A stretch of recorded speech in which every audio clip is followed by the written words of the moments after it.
Hello and welcome to the Flavor of Fantasy discussion panel on Hero's Journey. Guys, my name is Michelle Cornwell-Jordan and I will be your moderator for today.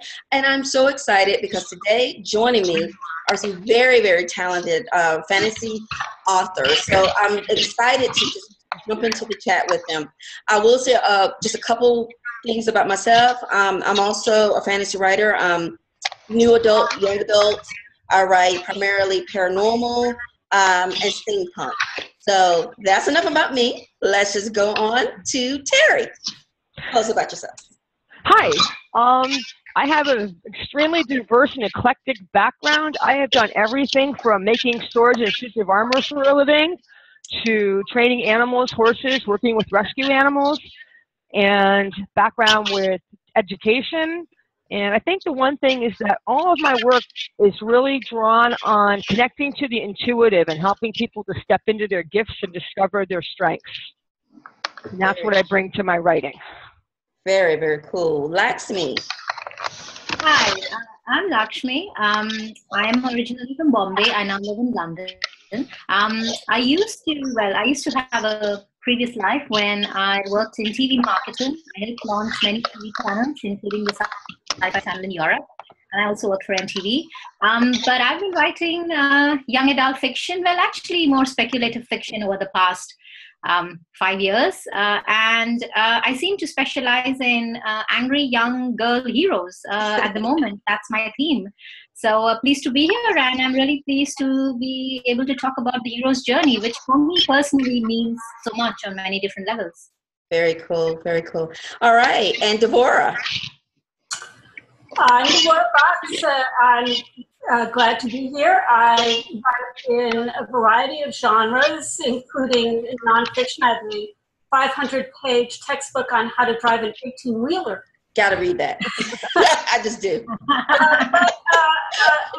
I've written a contemporary thriller. I contributed to Masters of Time, which is a time travel anthology. But most of my work is in the epic fantasy series, The Bewildering Adventures of King B. William, which began with The Lost King. And the most recent book is this one, The King's Redress. And I should have book 4 in the trilogy out early next year. Awesome. Very, very, very cool. And Nina. Oh, lost you for a second. I'm Nina, and I'm currently writing my first long novel. I've written 2 children's books before, but I have yet to send them into publishers because I'm, well, nervous of the reception of them. They're all about cats, more or less.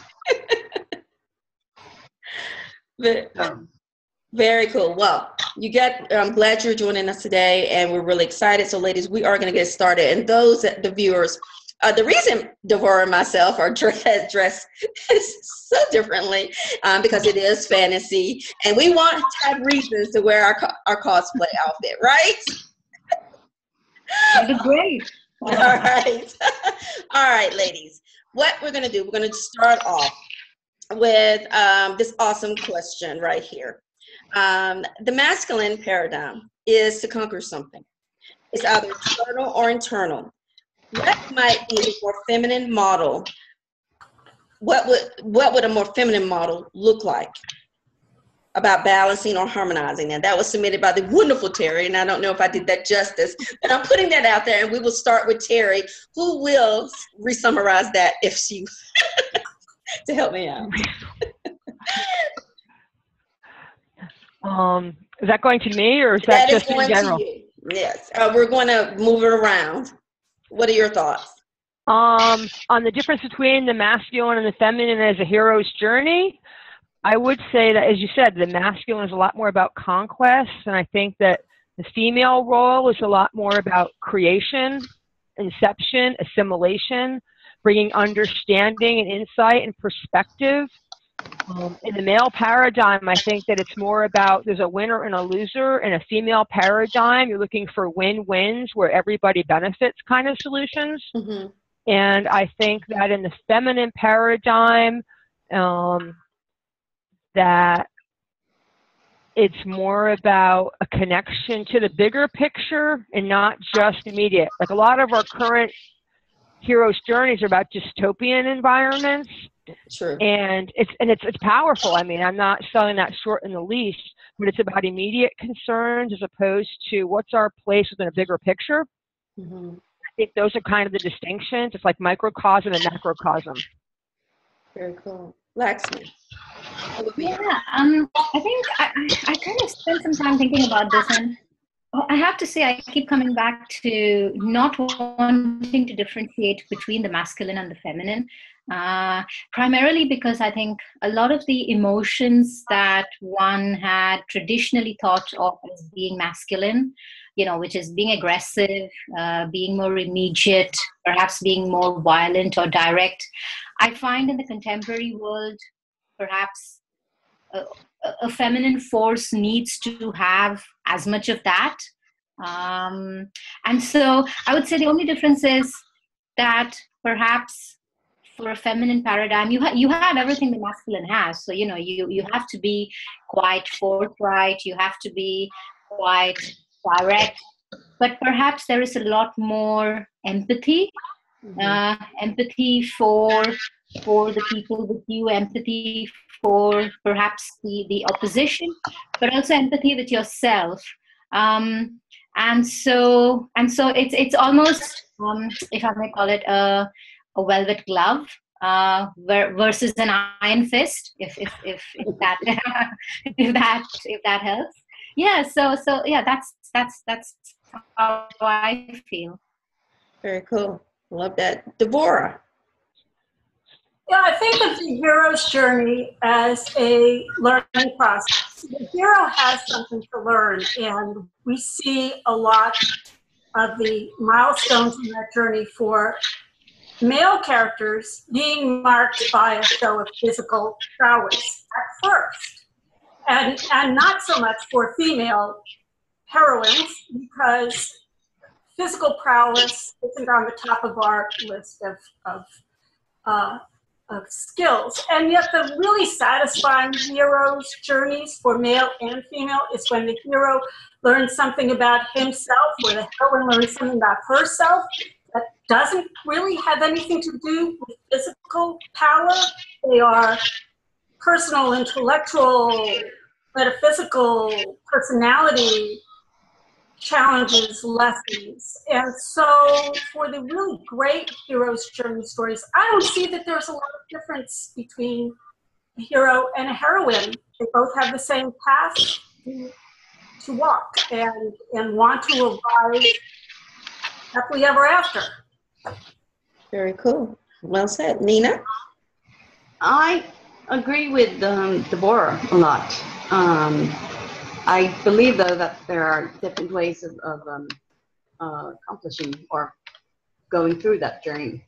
I think maybe we do it in a slightly different way than the male heroes, so to speak.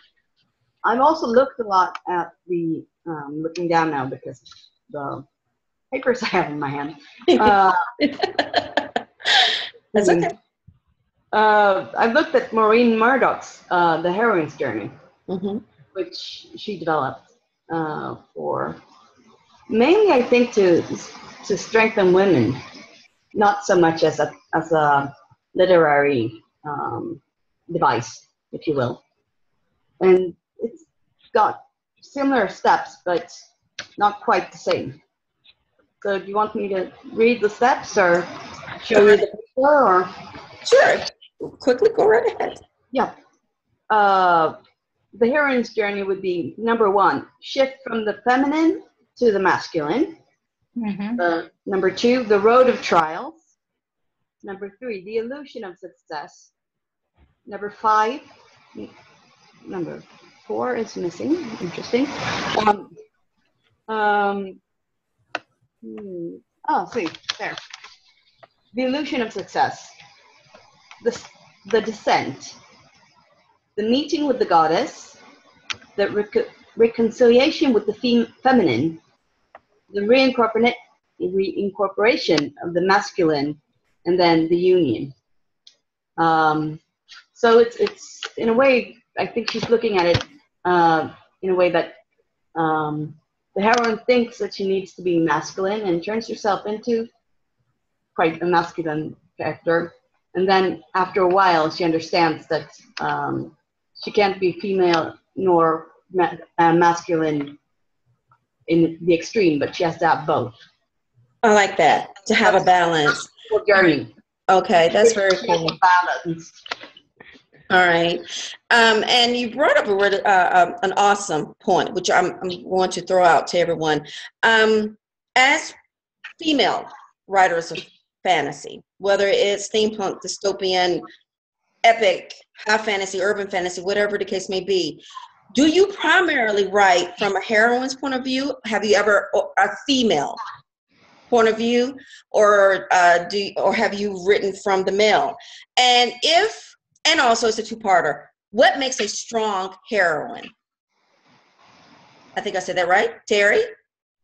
I've predominantly written from the female, unintentionally. Just my character tends to be female, so I have a better sense of that. And I would say, as far as what makes a strong female character, it probably has to do with being able to delve in and find your inner strength, find the connection with the mystical, the fantastical, the intuitive. Those are feminine skills and traits that are definitely, like I said, stronger in the female than the male. And we live in a culture that tends to disown them. So rediscovering them and finding out that those are our best parts, and that's what we bring to the party, so to speak. Very, very cool. Very well said. How about you, Laxmi? You need to, there you go. Can you hear me? Yes. Okay.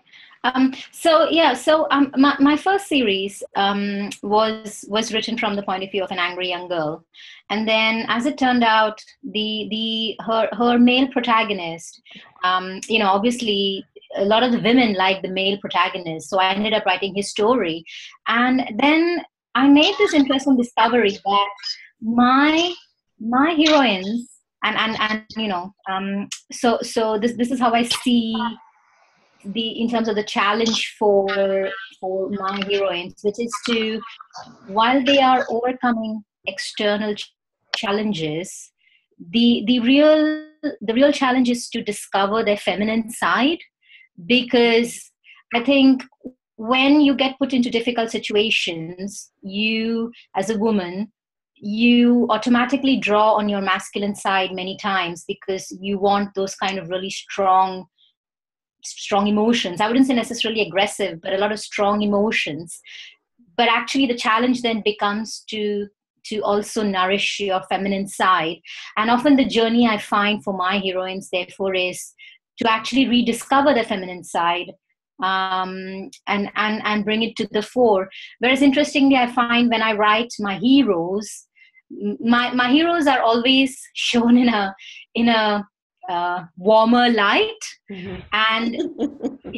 and my heroines are I think often tough characters, often unlikable, unless they are seen from the point of view of the heroes, because when my heroes see my heroines and my audience sees my heroines through the eyes of my hero, they just appear so much nicer. So I think my heroines tend to judge themselves in a far more tougher way, and I think that's a metaphor for perhaps how I live my life and how I judge myself, and perhaps how all of us women judge ourselves. We are tougher on ourselves, but when we see ourselves through the point of view, especially through the male point of view, you see their strengths. So that's been my discovery.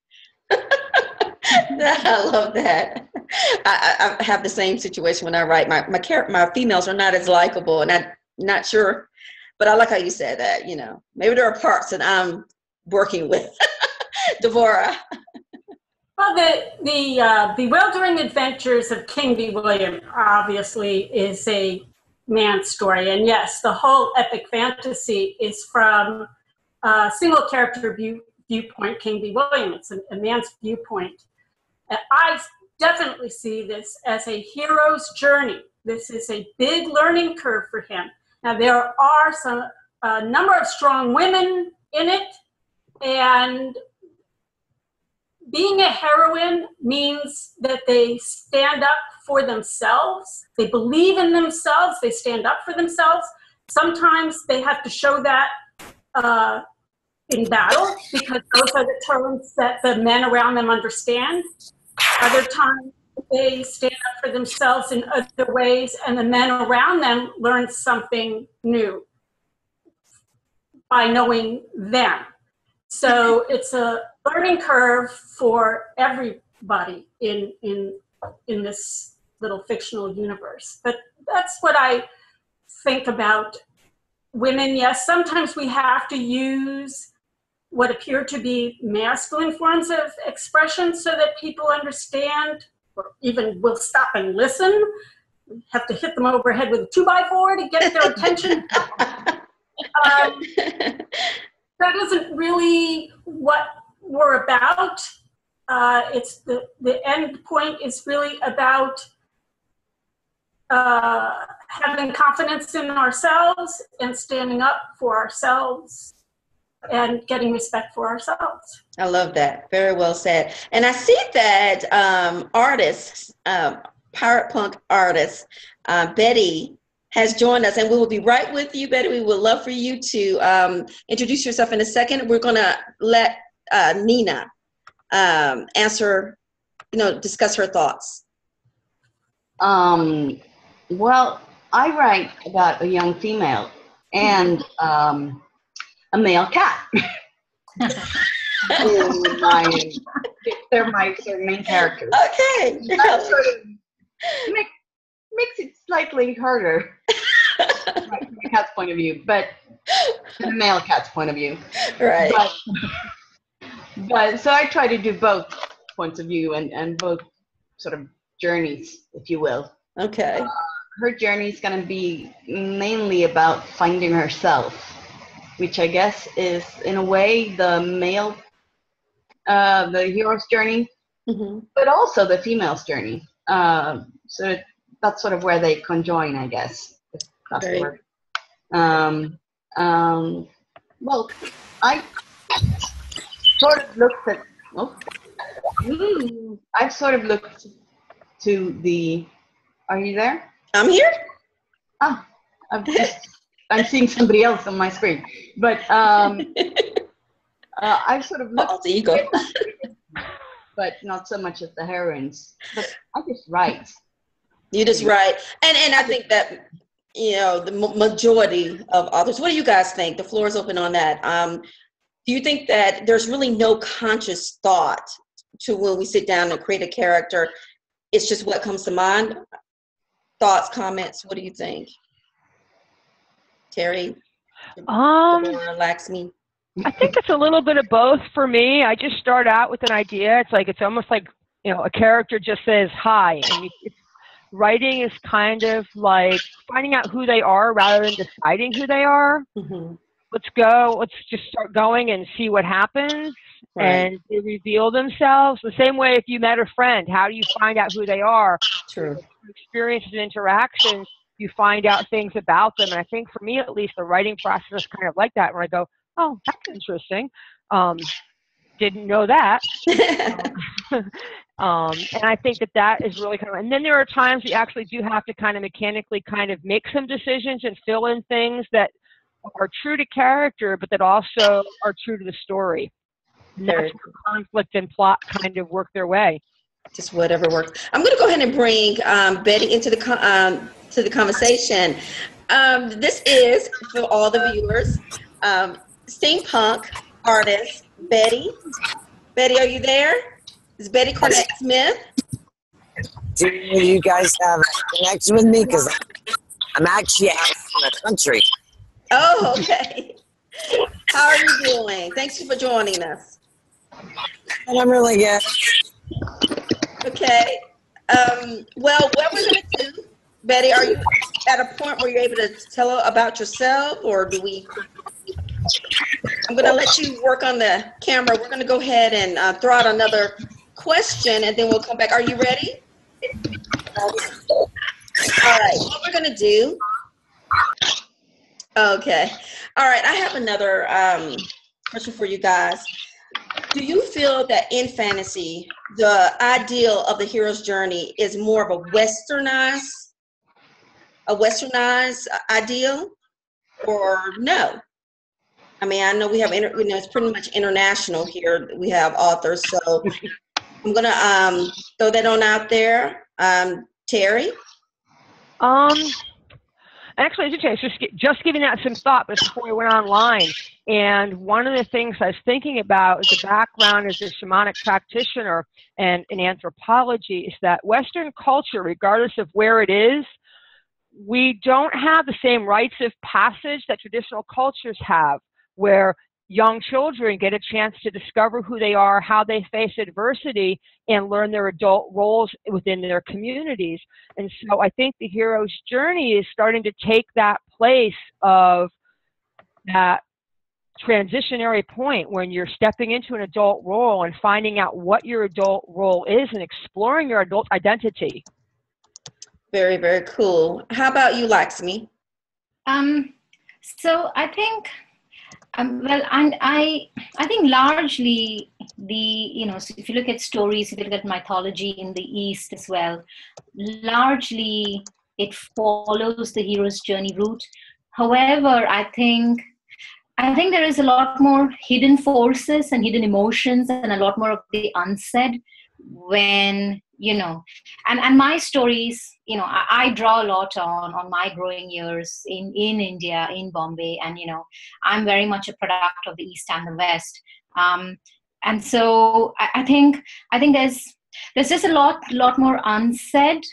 There's a lot more of perhaps, challenges that get thrown your way, especially in the contemporary world in the East, where you're a product of a very traditional Eastern culture, but you're going into a world where you westernize yourself very quickly. And so there is a lot of conflict. And so perhaps you even grow up earlier, but perhaps you're not allowed to say it. And so I think that it's just perhaps much more multi-layered. And there's a lot more hidden, but you don't often talk about it. And so nuances and emotions become a lot more important. And that's why, going back to the earlier questions you asked, I think for me, my starting point in my stories, which are very much, again, a mix of the East and the West, my starting point is always a specific emotion. So for Ruby Ayer, my previous series, the emotion was anger. She's very much about anger and standing up for herself. Whereas the new series I'm working on, the emotion is about overcoming. Well, if it's overcoming if when things don't go your way, and when you've lost your trust in everything, how do you learn to trust again? So yeah, so I'm not sure if I'm making sense, but that's sort of the best I can summarize it. Perfect. Well said. Thank you. Devorah? I think, yes, there is a lot in this particular hero's journey that is Western. There's a lot of emphasis on independence, self-reliance, making things happen, demonstrating personal power. And I think those are Western values, not necessarily Eastern values. There's not a lot of this about teamwork and relying on others or just letting things happen. Those are not the actions of the hero. The heroes are purposeful, they're active, they make things happen. So yeah, I would say there's a lot of Western and not a lot of Eastern values in this particular hero's journey. Okay, very cool. How about you, Nina? I would probably say that I don't think it's very Western, or well, part of it is obviously Western, but it's taken from, if you look at it traditionally, the theory is taken from mythology and from different kinds of mythology and heroic tales from all over the world, from Greece and also India, I think, and other places. So I don't think it's specifically Western. maybe it's slightly Westernized, and probably in the way that it's sort of centered around action and not so much thought, perhaps, as it would have been had it been more influenced by Eastern thought. But I honestly don't know, and as much as I honestly don't know as much about Eastern thought as I would like, so I'm not sure about that. Okay. But that's true. But I think it's both. All right. Some sort of primal journey that we all make, or okay. Comments, thoughts? Any comments? I think something Devorah said just sparked off a thought for me, which is that, you know, the very concept of having a diagram or a scientific representation of a story is very Western. Whereas I think in the East, and where I come from, you have many stories which are handed down, and it used to be a very verbal tradition. So it was very much about handing down stories, you know, from your, and I grew up listening to a lot of my mythology from my grandmother, you know, and she used to tell me stories every night. And so it's much more of an oral tradition, and it's only in the past, you know, maybe a couple of 100 years that the written word has become more prevalent. So I suppose in essence, yes, the very fact that there's even a diagram and a visual representation and a sort of scientific, analytical representation of what a story should be is quite Western for me now that I think about it, because I can't think of anything similar to this. But having said that, when I look at a lot of the stories that I grew up listening to, I would say a lot of them do follow this pattern, you know, and I think there is something in that. And I didn't know about the hero's journey when I first started writing, but when I started reading about it, I realized if you want to entertain, and again, perhaps this is more of a Western notion, this notion of wanting to entertain, you do tend to follow, you know, this cycle, because this is what works and it's been proven to work. Very cool. Any other comments? Yeah. You mentioned that it's I think you said you look about at movies and other stories. There is a reason that Hollywood has adopted the hero's journey quite heavily, and there are even like classes at film institutes and universities where you study film and narration. Mm-hmm. in the hero's journey. So they pretty much adopted that very well.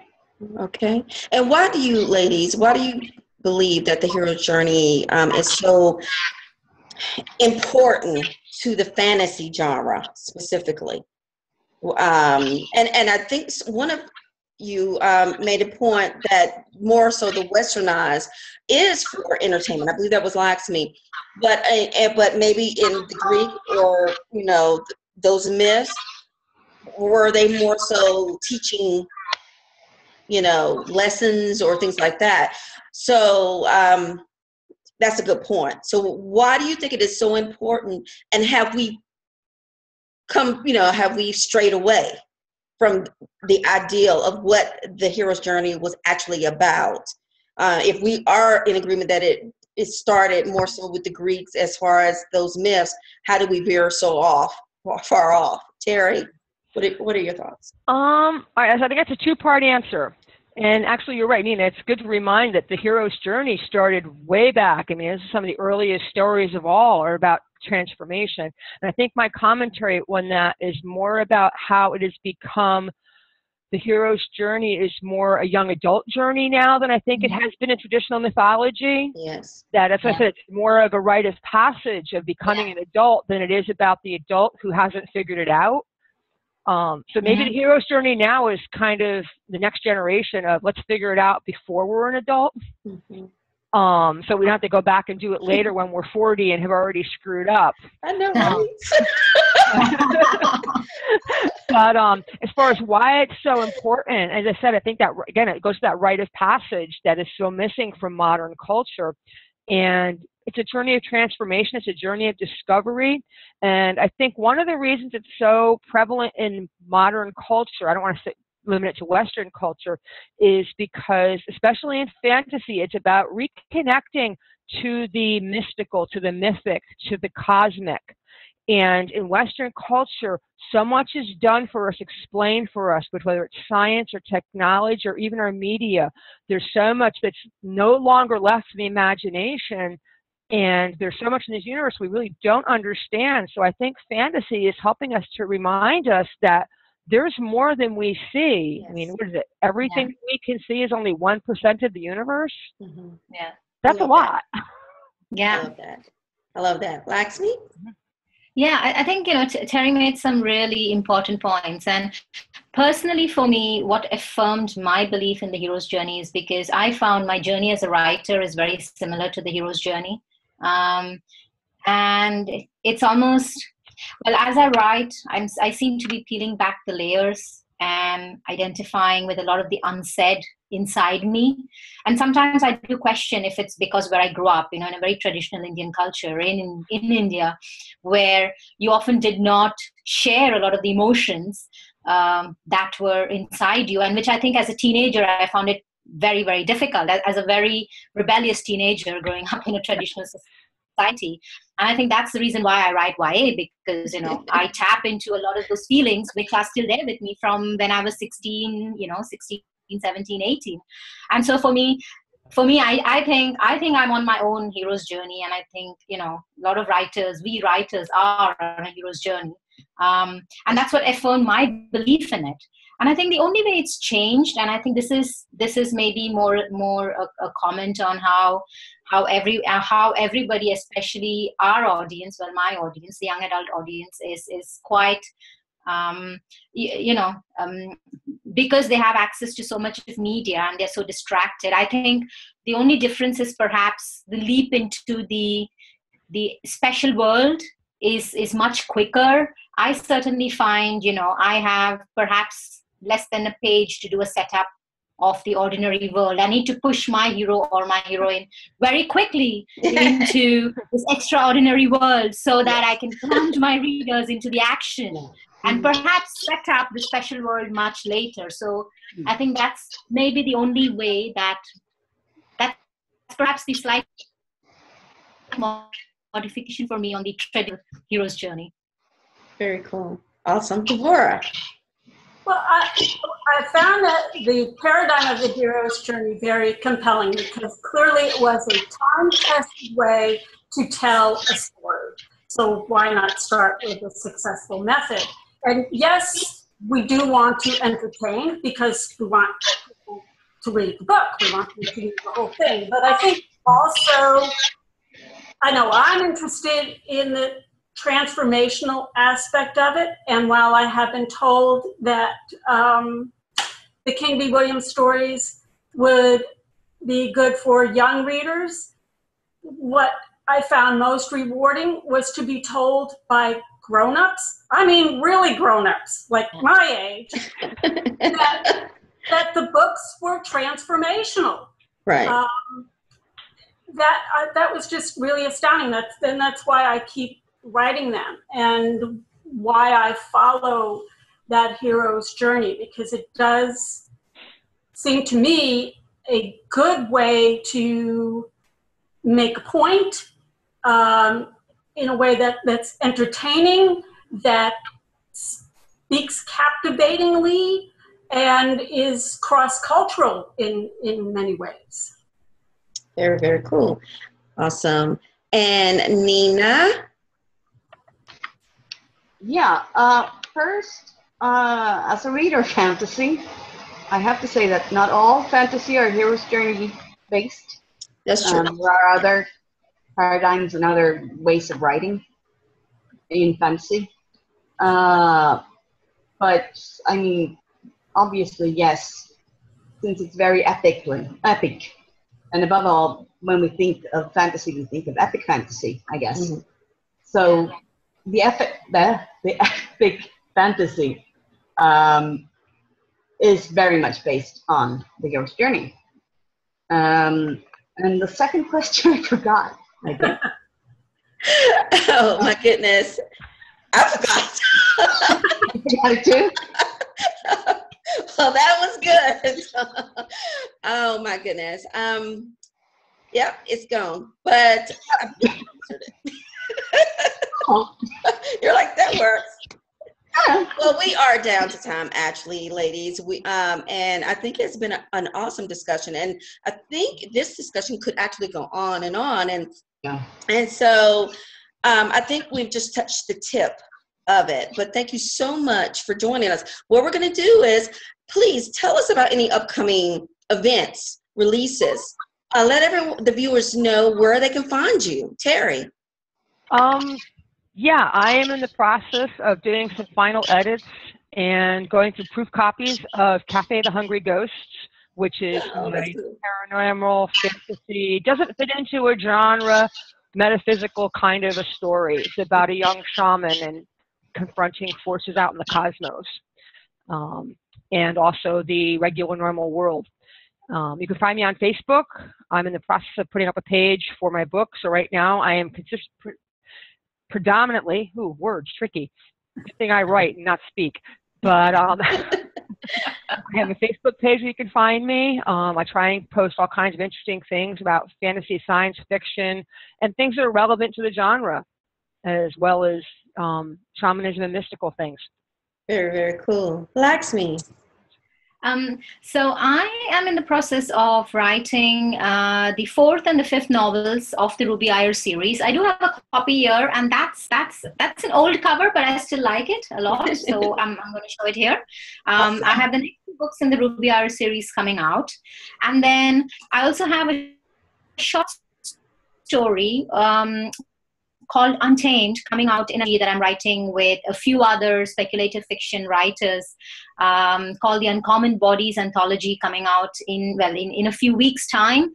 And actually the story of Untamed, story of Liana the wolf girl, as it turns out, Liana is Ruby's granddaughter in 80 years down the line. So I seem to be building this big universe around Ruby. And you can find me on Twitter at LAXMI. That's my Twitter handle, very short and sweet, so you can find me there. Very, very awesome. Devorah. Well, I'm working on, as Douglas Adams said, book 4 in a trilogy. The readout should come out January, February of next year, and that'll be the 4th book in the Bewildering Adventures of King B. William. And I have a blog, DevorahFox.com. And of course, I'm on Facebook and Twitter. And then, as you know, Michelle, next month is National Novel Writing Month. Yes. I'm going to start yet another book, not those books, yet another genre. So, what can I say? They're all different ways to tell a story, and you can tell a certain story more successfully in this genre than that genre. So I guess it depends on what story we have to tell, which genre we're gonna try to tell it in. So. There you go. Awesome. And Nina. Yeah, you can find me at Facebook at, let's see, I have 2 pages. So it's Facebook.com /N Falkestav, which is N like in nice, FALKETAV.